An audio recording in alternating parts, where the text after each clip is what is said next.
Today's show is sponsored by the ABV Network Merchandise Shop. Pick up your logo merchandise by heading over to abvnetwork.com, clicking on Shop, and start filling your basket today. We are also sponsored by the Bar to Go. The Bar to Go offers a fully customizable carrying case that allows you to take your favorite distilled spirits or cocktail ingredients with you. Whether you're looking for something for yourself, a customized gift, or logoed items for your business gift shop, the Bar to Go can help. Check them out at thebar2go.com. That's the number 2 in the Bar to Go. Don't forget our friends at Neely Family Distillery now ship their unique distilled spirits directly to you. To order yours, simply call 859-394-3258. Tell them the ABV Network sent you. And now, on to the show. Let's drink!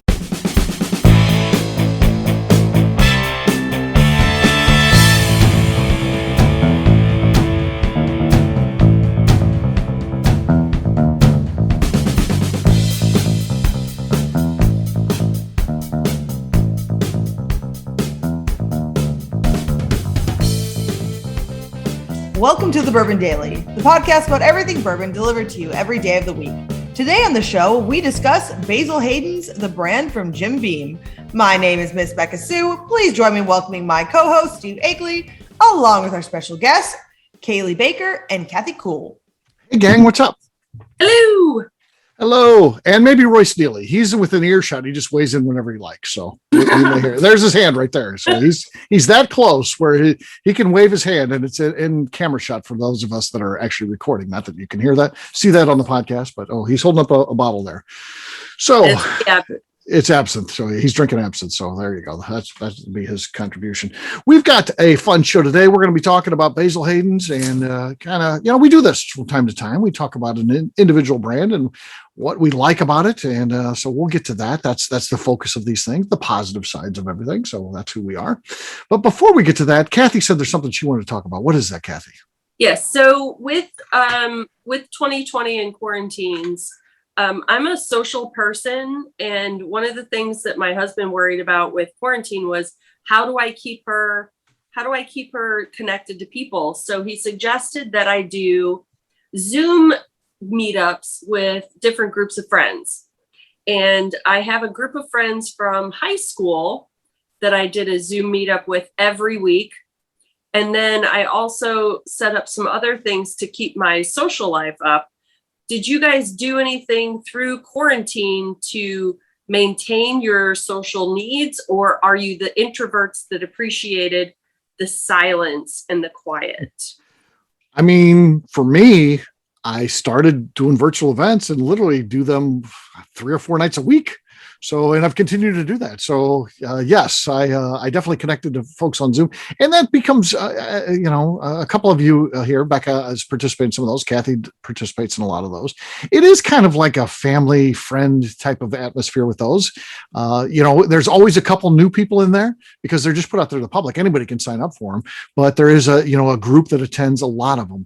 And then there's some that attend absolutely everyone. And then there's some like Kathy that attend a lot of them. So you get this crossover where it feels like everyone's a little bit of a reunion because there is always, a group that knows each other, but they're not necessarily on everyone. So it's kind of a cool thing. So yeah, that's been a cool aspect of all this. And that did come out just because of the pandemic. We weren't planning on getting into this. It wasn't like, hey, the next thing we're going to do is these Zoom events. No, that was never an idea until we were forced into doing it. So, but it's been a good thing for sure. Well, I would say so because I wouldn't know you without it. So. Exactly. Beka, in addition to a global pandemic, you moved away from home in North Dakota where you grew up. So has Zoom, or equivalent FaceTime or whatever you want to say, has that been, an important aspect of your life as you try to, connect with the people that you know and didn't get to see, or are you just doing it over the phone? I mean, honestly, I already FaceTime people exclusively. I mean, Steve, I'd FaceTime you all the time. Yeah. We're before then. Yes. And I'd FaceTime with my brother and with Ashley and a lot of my other friends. And I mean, we just continued doing that. To me, do you do any of that with your parents at all or not? Yeah, we try to.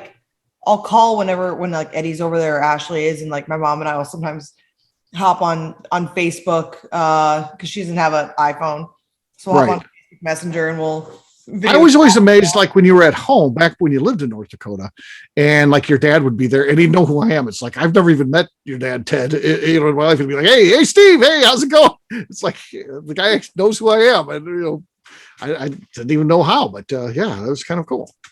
That's my dad. Yeah. So there you go. I mean, yeah. So I already FaceTime all the time anyways. That's my preferred way to speak to someone because you can actually see their face. If they're making a joke, you can see if they're making a joke. If they're actually being rude, you can see it, anything like that. Like, let's be honest. Someone's mood when you FaceTime with them as opposed to just talking on the phone. You had a whole relationship that really, because you were across the country from at the time your boyfriend, then your fiance, and then of course then you moved to Kentucky, and then it's a totally different game. But you and Royce, you spent a lot of time on FaceTime, and that's the way you connected. Like 4 hours a night. Right. Right. Yeah. Yeah. So that was crazy times because I knew both of you. I'm friends with you and then friends with Royce, and yes. So what a time in quarantine that was, Steve. That was, yeah. My wife told me the other day, she's like, the only time I ever been worried about you was when quarantine started and you're drinking during that time when it started. Because I would start in the morning, I'd do those videos. And 8 a.m. bandana.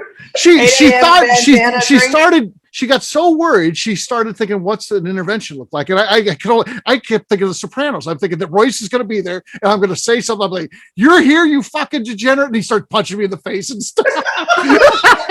Can you imagine what that would have looked like? I get an intervention and like Royce and Becker are there telling me how it's going to be. Yeah. God, those things were so awesome. I'd be there like this. Becca's drinking. I'm disgusted by your drinking. It's too much. Stop drinking at 8 a.m. That son of a bitch. I do it because I'm at work. What am I ever going to you? Nothing. Yeah. That just came out the other day, so I had no idea. She was like, I got to the point where I started thinking about what's this look like? What's an intervention look like? So there you go. The worst thing was we were all encouraging it. You didn't do that. Yeah, everybody was encouraging it. Everybody was. You had the band. We needed it. Your duck and your bandana.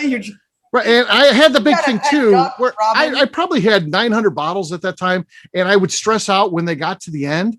So I had a lot of, and I started killing all these bottles. So the wife starts seeing empty bottle, a case worth of empty bottles in a day. But in reality, I'm just drinking the heels and I'm finishing them out because I was like, why am I saving all these bottles? You know what? Fuck it. Yeah, that was my motto about everything. Fuck it. I'm just going to drink all these. So she's like, my God. She comes in and there's like 12 bottles. And then the next day there's 8 more there. And then there's 7 the next day. She's like, what the hell's going on here? So I'm honored I was invited to Akeley's intervention. Oh, I would have been. I just can't imagine Royce at my intervention. It would have been like The Sopranos because I'd have popped off when I saw you guys there. I'm like, seriously? Oh yeah. You invite Beka and Royce as if they're not the worst out of all of us. Jason Bronner. Yeah, the duck would have been there too because I had the duck at the time. He'd have been sitting in a chair. That would have been the world's best intervention. I wish that would have happened. I wish she would have called you guys and said, "Hey, don't say anything to Steve, but it'll mean a lot. We're going to have to do an intervention if you don't mind driving." You guys would have shown up for that, right? You'd have driven to St. Louis. Yeah, we were already dropping off hand sanitizer. Oh, we could have. We couldn't. Yeah, we had to be essential workers to get over there. That's true. Yeah. Oh shit. That's hilarious. So yeah, there you go. Yeah, I forgot what we're talking about. I don't even know what the subject was. Pandemic or something. We were talking about if group events helped us out during the pandemic. Oh yeah, like FaceTime and stuff. Cailee, did you do any FaceTime stuff or anything like that or Zoom meetings? Hers. To be honest, I went from thinking I was going to lose my job to working the next 20 days straight because we announced we were doing hand sanitizer, and I became one of those essential workers. So never really got to experience the pandemic. Literally never gotten close enough to take 2 weeks off. Have not taken more than 3 days off in the last over a year and a half. So I'm kind of like, so it's like a vacation every day. Yeah, I mean, yeah, but at the same time, I'm like, can I not just get it? I could use two weeks off, like, but I'm fine doing what I do. I love doing what I do. But at the same time, it wouldn't hurt to get 2 weeks off to to be sick or whatever with COVID. I know it's a terrible disease, and I don't wish it on anybody. But like, I just want to rest though. I just want to rest. Like, I would like consecutive. This is what America's come to. People, our workers are like, I wouldn't mind a little bit of COVID if it meant I got 2 weeks off of work. Right? Yeah. If you could just like lick my spoon after you get COVID or something, like, that'd be great. Like just a little bit of COVID, but not the bad kind. I'd like just the loss of taste and smell. Yeah, I'd just like to take 2 weeks off from work. It would be really nice. Just enough to where like just get close enough to me to where like I can take that 2 weeks off without feeling bad about it. Right. Maybe you're not even sick. You're quarantining for 2 weeks. Yeah. Yeah, Kathy, not even losing the taste and smell. Yeah, just quarantining. Yeah. I just want to quarantine. Yeah. Sleep in and enjoy the good times. All right. Well, there you go. That ended up being a confessional. So that was a crazy question. I didn't think it would go there. So it's time to drink though. What is everyone drinking? Let's start with Cailee. Cailee, we're starting with you. Well, I do have a little pour of Basil Hayden's because I hate talking about a brand and not having a pour of it to compare with. But the bottle I'm going to open is actually a bottle my sister-in-law gifted us for our wedding a couple months ago. I just really Freeland really Spirits like the bottle. Oh yeah, Freeland Spirits from Portland, Oregon. They got a great bottle, don't they? My husband's from Oregon, so is his family. So she brought this down for our wedding, and actually she knows somebody at the distillery that worked on this specific batch, so it's a pretty close to her and everything. So I just thought, for the last bottle of the night, I'd go with a special crack in honor of my sister-in-law. So let's see. Because it's best to drink it when your husband's not around. That was close. Kathy almost talked over you, but you got it in. You got it in. But I got it. It was good. It was good. I gotta stop talking over. Okay. All right. Kathy, who's talked over her own. In Kathy's defense, she's talked over her own cork pop. So yes, that's true. I did, and I would have won, but Beka Sue hadn't had one in her house yet, so I felt like I needed to give that away. I have Basil Hayden's Caribbean Reserve Rye. So This is a rye. Ooh, that was good. Bad form. You slammed the table there, but you took the lead though. But she didn't talk over her own there again though. So she's got the lead. So there you go. I'll go next. I'm not expecting much here. I got 101 Rye. This is a liter. Do we think I could fit this all in a glass? Yes. Yes. And if it doesn't, you can chug challenge. I don't think so because it's a liter, but we'll see. Here we go. Cork pop. Got to. Cork pop. Nothing going on there. Cork pop wise. Fill it up. Last one of the night. Let's see what happens. Ooh. I don't think it's going to be close. I did it. It's perfect. I did it. 101 Rye. Amazing. I did it. That's Steve's intervention. Have you ever seen Steve drink in excess? It's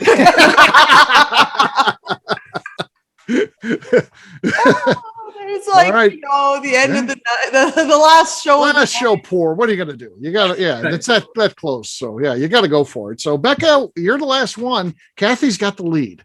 What do you got? I'm going to finish my night off with some of our own double gold award-winning absinthe. Featuring who on the front label? And I'm on the front label as the berry. Okay, that was actually pretty good, but not good enough. Kathy got it, so Kathy wins. Cheers, Kathy. If I don't talk over my cork pops. Cheers. Yeah. All right, what we'll do next, we'll take a quick break. And then when we come back, we're going to be talking about Basil Hayden's the brand, not necessarily the man. We'll do that in just a few.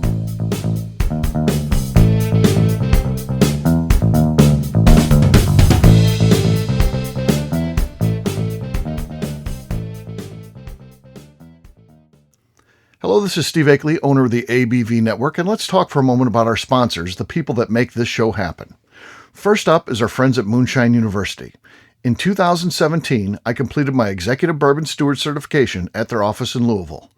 The information I learned through lead instructor Colin Blake and their team there is something that I continue to draw upon frequently in my role at the ABV Network. It truly is the standard of establishing a benchmark of knowledge of the bourbon industry. From history to production to brands and people, it's all there. Check out their full listing of programs, including Executive Bourbon Steward Certification, production classes if you're considering starting a distillery, and much more at moonshineuniversity.com. I also want to talk about Neely Family Distillery. Back in May of 2018, I met Royce Neely at Limestone Branch's Craft Bourbon Festival. It ended up not only being the start of a great friendship, I started to truly learn about what makes craft whiskey so amazing. You see, I had been a bourbon drinker for over 30 years at that point, and like many people who had been drinking bourbon a long time, I was hard-coded into thinking big bourbon was where it was at and craft was on a journey to get there. Spending time with Royce and learning the things he does to make his whiskey taste better started to really get me to appreciate how things like sweet mashing, open top fermentation, pot distillation, and the grains you are using not only makes your product taste better coming off the still, but also out of the barrel as well. I still love heritage brands and they make up a bulk of my collection. But when you find a craft distiller that is truly dedicated to the craft of distilling, you are drinking some of the best whiskey out there on the market today. That's exactly what's happening at Neely Family Distillery today. Check them out on the web at neelyfamilydistillery.com, or better yet, stop by and see them at their distillery in Sparta, Kentucky.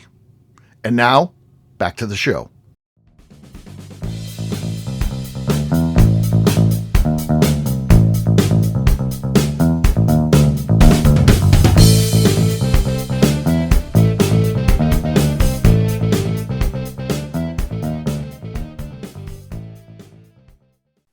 This is Freddie Mills, and you're listening to the Bourbon Daily.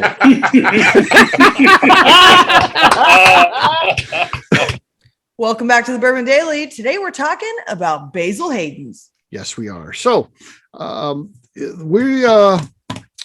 Hayden's is a guy who's featured on two different brands, of course. Not only Basil Hayden's, it was named after him, but he's also the old granddad of Old Granddad. So that's pretty cool. A little trivia, and I think most people know that at this point. We talk about that a lot, but there's probably some out there in the audience who hadn't heard that yet. So, so when you see that picture on the Old Granddad bottle, that's supposedly Basil Hayden. So I don't know how historically accurate that is. He lived, of course, before the time of photos.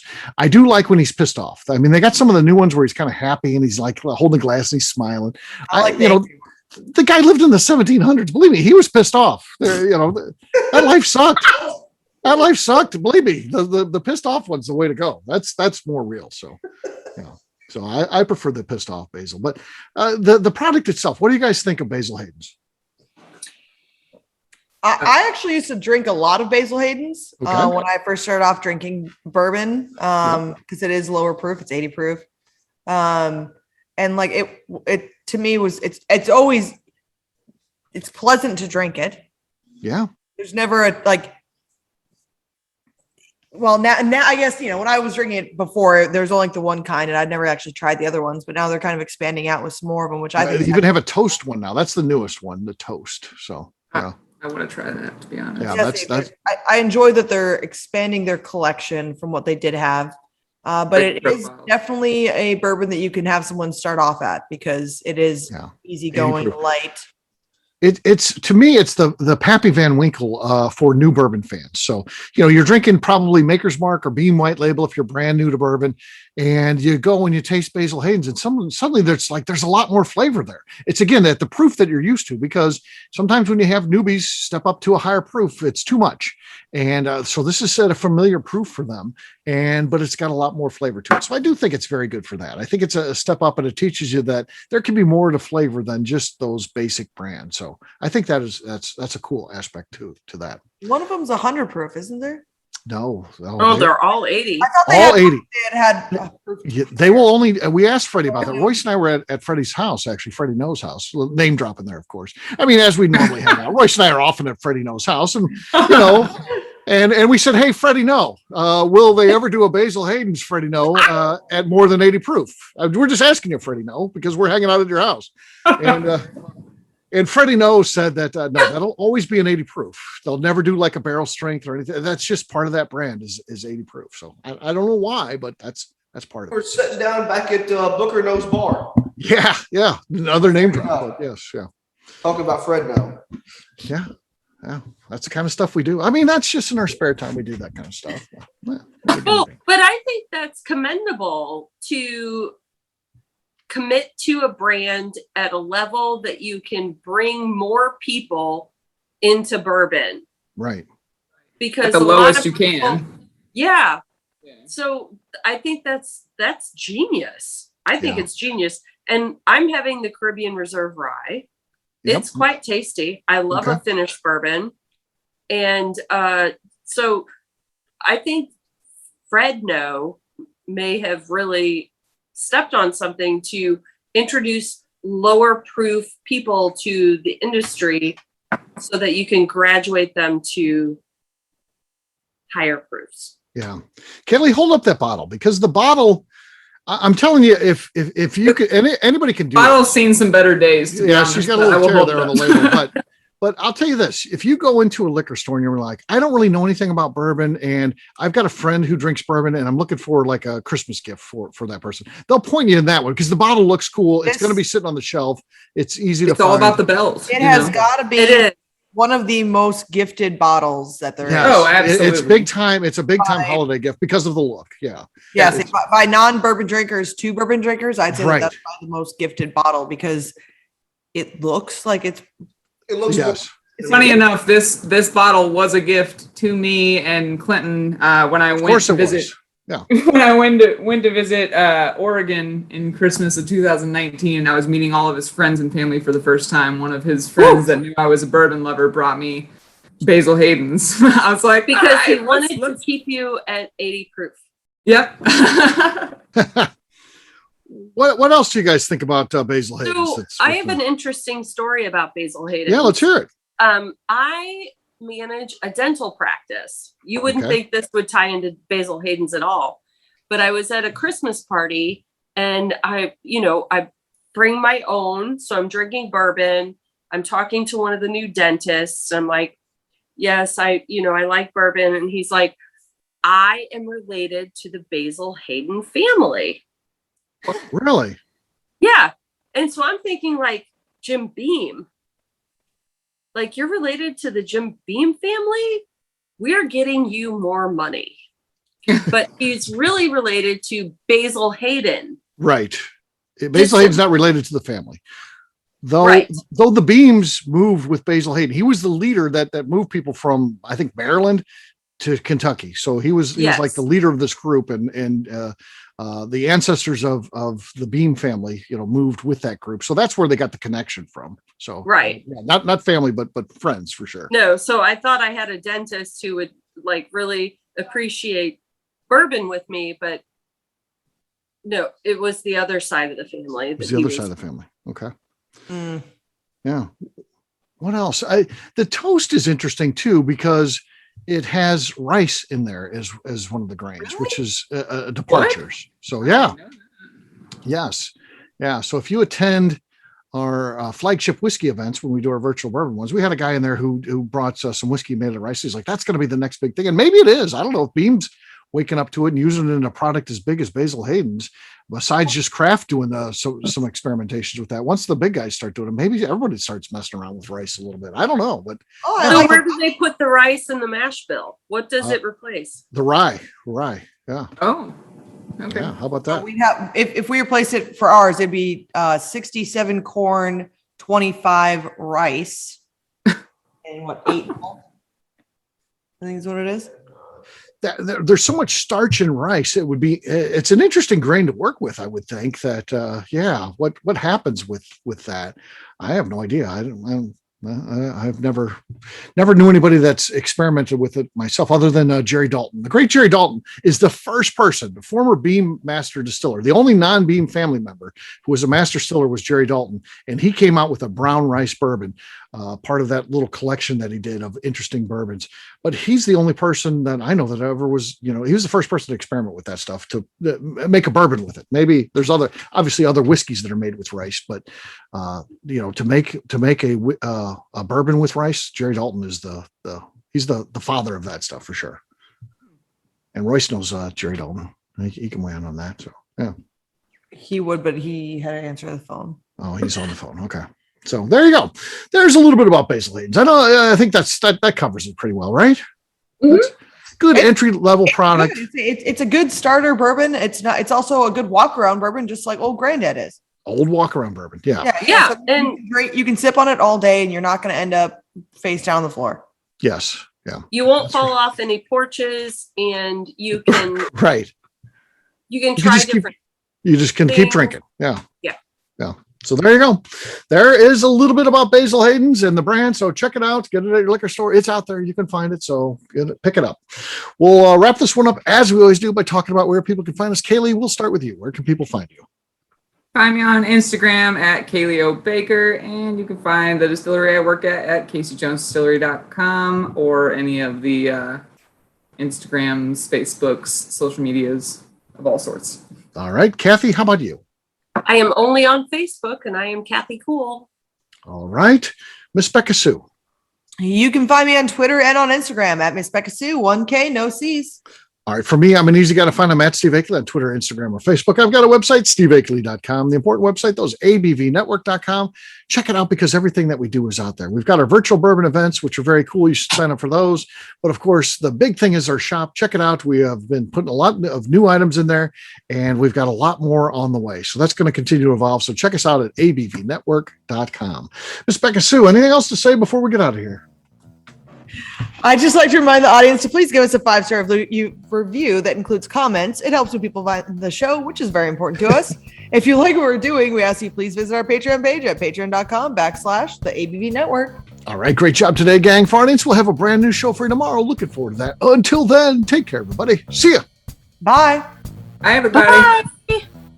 Peace.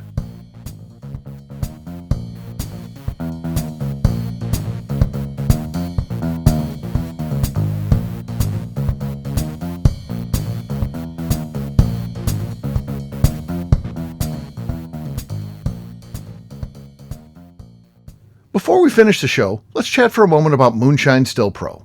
Moonshine Still Pro has a full line of products to help the home distiller. Whether you just want to experiment on a small scale on the stove in your kitchen or try your hand at a bigger setup in the backyard, Moonshine Still Pro can help. They have different still offerings as well as accessories and even grains from Goldstone Mill to help you make whiskey on par with what you get from your favorite distillery. They can even assist with a DIY still project by supplying some of the parts you can't make yourself. Check them out at moonshinestillpro.com. At the ABV Network, we're lucky enough to have some great friends. Amongst those friends is the Goldstein family, owners of Goldstone Mill. Goldstone Mill is a full-service mill offering a variety of heritage and heirloom grains. Their unique approach of working with mills around the country allows them to offer you affordable shipping opportunities to meet the unique needs of your distillery or brewery. They will consult with you to ensure the grains you are selecting meets the unique flavor profiles you are looking for. If you are a home brewer or distiller and you're looking for the grains that your local distillery or brewery uses, Goldstone Mill is the place to look. Check them out on the web at goldstonemill.com, call them at 217-254-6613, or shoot them an email at hello@goldstonemill.com. The Bourbon Daily is part of the ABV Network. For more information or to become a sponsor, please visit abvnetwork.com. Thanks for listening and cheers. This has been a Steve Akeley production.